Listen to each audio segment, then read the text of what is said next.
Shalom, selamat malam saudara yang dikasihi Tuhan Yesus Kristus. Selamat berjumpa dalam renungan pada malam hari ini. Saya ucapkan salam sejahtera buat saudara semua dimanapun saudara berada. Damai dan sukacita oleh Roh Kudus melimpah senantiasa dalam hati dan kehidupan saudara semua. Sebelum kita mendengarkan renungan firman Tuhan, mari kita siapkan hati dan berdoa. Bapa yang baik, Bapa dalam nama Tuhan Yesus Kristus, Tuhan yang selalu ada bersama dan menyertai kami.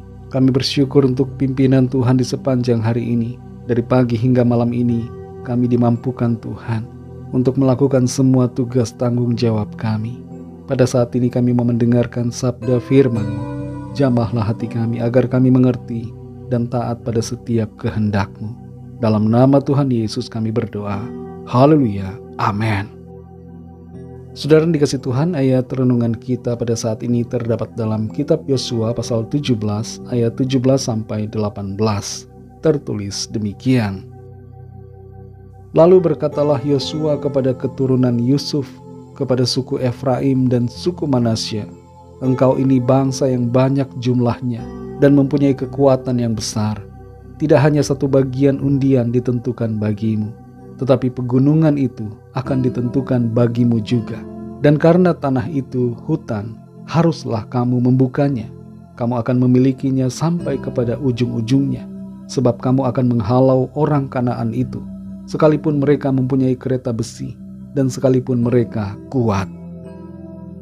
Saudara yang dikasihi Tuhan, Presiden Amerika Serikat ke-26 yang bernama Theodore Roosevelt naik ke posisi tertinggi di negaranya dalam usia yang termuda sebagai seorang presiden, yaitu 43 tahun. Ada kata-katanya yang menarik yang pernah ia ucapkan, di mana ia berkata bahwa kita hanya memiliki satu kehidupan di bumi ini. Tidak peduli apa yang terjadi setelahnya, adalah penting bagi kita untuk mencoba dan melakukan sesuatu untuk mencapai hal yang bermanfaat dalam hidup ini, dan tidak hanya bersenang-senang atau puas dengan kenyamanan. Salah satu tantangan terbesar yang kita hadapi dalam hidup ini adalah tidak adanya semangat dalam meraih visi, karena kita sudah merasa puas dengan apa yang ada, atau kita merasa takut dan tidak mau mengambil resiko, serta kita merasa malas untuk bertindak. Yosua pasal 17 ayat 17-18 ini memberikan gambaran tentang bagaimana suku Efraim dan suku Manasya, keturunan-keturunan Yusuf, menghadapi rintangan dalam mendapatkan bagian warisan mereka. Dua rintangan yang setidaknya disebutkan di sini adalah: pertama, bahwa tanah pegunungan yang mereka terima sebagai bagian milik mereka adalah tanah hutan. Jadi mereka harus bekerja untuk membuka hutan itu menjadi wilayah pemukiman yang memadai untuk suku mereka. Membuka hutan bukanlah pekerjaan mudah. Perlu usaha, perlu kerja keras, dan itu harus mereka lakukan. Yang kedua, ada orang-orang Kanaan yang kuat dan punya kereta besi yang harus mereka hadapi. Ini merupakan salah satu tantangan terbesar dan menciutkan nyali, karena secara hitung-hitungan akal manusia, mereka menghadapi resiko kalah yang begitu besar, dan itu bisa membuat mereka malas untuk bergerak, meraih apa yang dijanjikan Tuhan.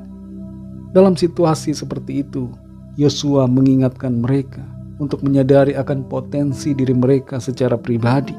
Yosua katakan bahwa mereka adalah suku dengan jumlah yang besar dan punya kekuatan. Karena itu Yosua memberikan semangat untuk mereka melakukan bagian mereka untuk memiliki tanah pusaka yang telah ditentukan bagi mereka. Mereka dimotivasi untuk tidak takut dan tidak gentar menghadapi tantangan yang ada, tapi mereka harus bersemangat untuk meraih visi dan janji Tuhan atas mereka. Saudara yang dikasihi Tuhan, dalam hidup kita mungkin dihadapkan pada rintangan atau hambatan yang mencoba menghalangi kita untuk mencapai tujuan dan janji Tuhan yang telah ditetapkan bagi kita. Namun dengan semangat, dengan keyakinan, kerja keras, dan iman yang teguh kepada Tuhan, kita pasti bisa mengatasi rintangan apapun, dan kita pasti mampu meraih janji firman Tuhan dalam hidup kita secara pribadi. Jangan pernah biarkan rintangan apapun meruntuhkan semangat dan keyakinan kita. Responi tantangan dengan sikap yang benar. Pandang itu sebagai hal yang memperkuat iman dan menguji ketekunan kita. Dengan iman dan tekad yang kuat, bersama dengan Tuhan yang Maha Kuasa, kita pasti bisa mengatasi semua rintangan dan mengalami kemenangan dalam janji Tuhan. Mari kita berdoa. Kami bersyukur Tuhan untuk firman-Mu yang sudah kami dengar. Firman-Mu yang membangkitkan semangat dan sukacita serta kekuatan bagi kami. Di tengah-tengah berbagai hal, persoalan, masalah yang kami hadapi, kami percaya ada Tuhan yang berdaulat, yang berkuasa, yang maha melakukan segalanya, yang pasti akan menolong kami untuk kami dapat melewati setiap tantangan, mengatasi persoalan, dan mengalami kemenangan. Tolong kami Tuhan supaya kami tidak takut dan gentar menghadapi apapun juga, tapi percaya bahwa kami pasti mengalami penggenapan janji Allah dalam kehidupan kami secara pribadi. Terima kasih Tuhan untuk firman-Mu, meteraikan itu Tuhan dalam hati kami, agar kami terus hidup di dalamnya, dan firman-Mu berbuah-buah dalam hidup kami. Berkatilah kami di sepanjang malam hari ini, dalam istirahat atau tidur kami, agar kami dijagai, dilingkupi dengan kuasa-Mu. Jauhkan kami dari segala mara bahaya, dan berikan kami tidur yang nyenyak. Bangunkan kembali besok pagi dengan kekuatan baru, tubuh yang sehat diberkati Tuhan. Kami bawa kepadamu setiap pergumulan dan permohonan kami masing-masing, agar Tuhan menjamah, melawat, menyatakan kuasa mujizat-Mu bagi kami. Ampuni kami Tuhan akan dosa kesalahan kami, seperti kami juga mengampuni orang yang bersalah kepada kami. Terima kasih untuk pengorbanan-Mu. Terima kasih untuk kuasa darah-Mu yang menyucikan dan mengampuni kami. Segala puji, hormat, syukur hanya bagi-Mu. Dalam nama Tuhan Yesus Kristus, Tuhan dan Juru Selamat kami sudah berdoa dan mengucap syukur. Haleluya. Terimalah berkat Tuhan. Tuhan memberkati engkau dan melindungi engkau. Tuhan menyinari engkau dengan wajah-Nya dan memberikan kasih karunia. Tuhan menghadapkan wajah-Nya kepadamu dan memberikan damai sejahtera.